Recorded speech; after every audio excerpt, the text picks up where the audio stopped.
how to fix GTA 5 please reboot problem easy and quick. If you want to fix this problem, it's easy. First, just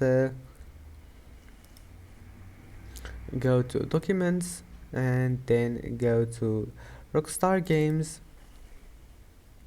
and then go to GTA V, and once you're here, right click on settings, go to open with and go to notepad.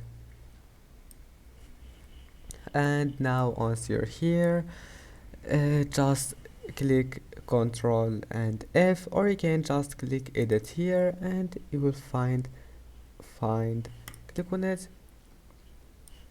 Now type here dx, click find next, and here you will find like that. You will find here 1, just set it to 0, and if 0 doesn't fix your problem, just come back here and make it 2 and save it.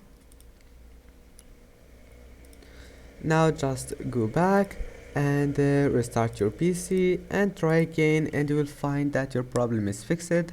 And that's it for today's video. If you like this video, don't forget to like, and see you in the next video.